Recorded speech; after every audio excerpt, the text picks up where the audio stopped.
بسم اللہ الرحمن الرحیم۔ میرے چینل پر خوش آمدید۔ کہانی کا آغاز کرتے ہیں۔ ایک دفعہ کا ذکر ہے، کسی ملک پر ایک رحم دل بادشاہ حکومت کرتا تھا۔ وہ ہر وقت کسی نہ کسی طرح رعایا کی فلاح کے لیے کام میں لگا رہتا۔ اس بادشاہ کی کوئی اولاد نہ تھی۔ بادشاہ اس وجہ سے بہت پریشان تھا۔ اس کی رعایا بھی بہت پریشان تھی اور ہر وقت دعا کرتی رہتی تھی کہ بادشاہ کے ہاں اولاد ہو جائے۔ ایک دن بادشاہ کے محل کے پاس سے ایک فقیر گزرا۔ اس نے صدا لگائی کہ اللہ کے نام پر ایک روٹی دے دو۔ بادشاہ نے اسی وقت اپنے خادم سے کہا کہ فوراً اس کو روٹی دے دی جائے۔ خادم جلدی سے گیا اور اس کو روٹی دے آیا۔ فقیر نے بادشاہ کو بہت سی دعائیں دی اور وہاں سے چلا گیا۔ تھوڑے دنوں کے بعد بادشاہ اپنے دربار میں بیٹھا ہوا تھا کہ اتنے میں وہی فقیر آیا اور بادشاہ سے کہا کہ اگر آپ اجازت دیں تو میں ایک بات کہوں۔ بادشاہ نے کہا، آپ نے جو بھی بات کرنی ہے وہ ضرور کریں۔ فقیر نے کہا کہ آپ اپنے تخت سے اٹھیں اور نیچے آ جائیں۔ بادشاہ فوراً نیچے آ گیا۔ پورا دربار کھڑا ہو گیا اور حیرانی سے ایک دوسرے کو دیکھنے لگا۔ فقیر نے بادشاہ سے کہا کہ اپنے تخت پر جا کر بیٹھ جائیں، اور بادشاہ اپنے تخت پر بیٹھ گیا اور فقیر یہ کہہ کر غائب ہو گیا کہ میں پھر آؤں گا۔ بادشاہ حیران ہو گیا کہ یہ کیا معاملہ ہے۔ رات کو جب بادشاہ کتاب کا مطالعہ کر رہا تھا تو وہی فقیر پھر آیا اور کہنے لگا کہ میں ایک فرشتہ ہوں اور تمہارا امتحان لینے آیا تھا۔ تم اس امتحان میں پاس ہو گئے ہو، بتاؤ تمہاری خواہش کیا ہے؟ بادشاہ نے کہا، میری تو صرف ایک ہی خواہش ہے کہ میری اولاد ہو جائے۔ فقیر نے اسی وقت بادشاہ کو عجیب و غریب قسم کا پھل دیا اور کہا کہ یہ اگر پھل ملکہ کو کھلا دیا جائے تو ملکہ کے ہاں اولاد ہو جائے گی۔ یہ کہہ کر فقیر غائب ہو گیا۔ صبح ہوئی تو بادشاہ ملکہ کے پاس گیا اور اسے وہ پھل دے دیا۔ ملکہ نے وہ پھل کھا لیا۔ کچھ ہی دنوں بعد ان کے ہاں بہت ہی پیاری سی بچی ہوئی جس کا نام شہزادی دلنشین رکھا گیا۔ پورے ملک میں جشن منایا گیا۔ شہزادی دلنشین بہت ہی خوبصورت تھی۔ اس نے بچپن ہی سے تلوار بازی، گھڑ سواری اور بہت سے دوسرے فنون سیکھ لیے تھے اور ان سب میں مہارت حاصل کر لی۔ ایک دن وہ اپنی سہیلیوں کے ساتھ باغ میں سیر کر رہی تھی کہ اچانک ایک جن حاضر ہوا اور شہزادی کو اٹھا کر لے گیا۔ جب بادشاہ کو پتہ چلا تو بہت پریشان ہوا اور ملک میں اعلان کرایا کہ جو کوئی بھی شہزادی دلنشین کو ڈھونڈ کر لائے گا اس کی شادی شہزادی دلنشین سے کر دی جائے گی۔ بہت سے بہادر نوجوان شہزادی کی تلاش میں گئے لیکن ناکام رہے۔ ملکہ نے رو رو کر برا حال کر لیا تھا۔ ایک دن ایک ملک سے شہزادہ گلفام آیا۔ وہ بھی شہزادی کی تلاش میں چل پڑا۔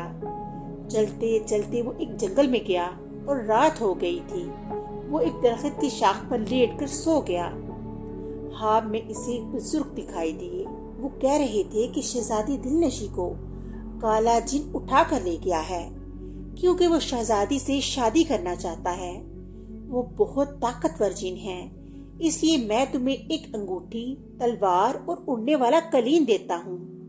جب تم انگوٹھی پہنو گے وہ تمہیں نہیں دیکھ سکے گا اور تلوار کے ایک ہی وار سے جن ہلاک ہو جائے گا اور یہ قلین تمہیں جن تک پہنچا دے گا۔ جلدی کرو بیٹا، دیر نہ کرو ورنہ اسے پتہ چل جائے گا، جلدی کرو۔ یہ کہہ کر بزرگ چلے گئے اور شہزادے گلفام کی آنکھ کھل گئی۔ وہ یہ دیکھ کر بہت حیران ہوا کہ اس کے پاس بزرگ کی دی ہوئی تمام چیزیں موجود تھیں۔ صبح ہو گئی تھی، اس لیے شہزادہ گلفام نے قریبی چشمے سے منہ ہاتھ دھویا اور نماز پڑھ کر اڑنے والے قلین پر بیٹھ کر اڑنے لگا۔ 5 منٹ کے بعد شہزادے کو محسوس ہوا کہ قلین جن کے محل میں پہنچ گیا ہے۔ اس لیے شہزادے نے جلدی سے انگوٹھی پہن لی اور اندر داخل ہو گیا۔ جب وہ اندر داخل ہوا تو ایک بہت بڑا کمرہ تھا۔ وہاں اس نے دیکھا کہ شہزادی ایک پلنگ پر سوئی ہوئی ہے۔ شہزادے کی آہٹ سے شہزادی جاگ گئی اور کہنے لگی، شہزادے تم یہاں سے چلے جاؤ، خدا کے لیے تم یہاں سے چلے جاؤ، ورنہ تو جن تمہیں مار دے گا۔ شہزادے نے کہا، شہزادی تم گھبراؤ نہیں، کیونکہ میں نے ایک ایسی انگوٹھی پہن رکھی ہے جس سے جن مجھے دیکھ نہیں سکتا۔ پھر شہزادی نے کہا کہ میرے پاس ایک ترکیب ہے کہ میں کس طرح جن سے پوچھ لوں کہ تمہاری جان کس میں ہے۔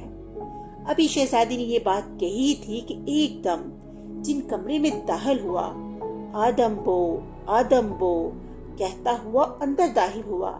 شہزادی اسے دیکھ کر مسکرانے لگی اور کہا، جن تمہیں تو ایسے ہی وہم ہو گیا ہے، یہاں میرے اور تمہارے سوا کوئی نہیں ہے۔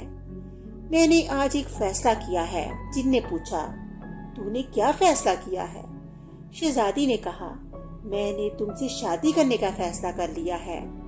جن ایک دم خوش ہو گیا۔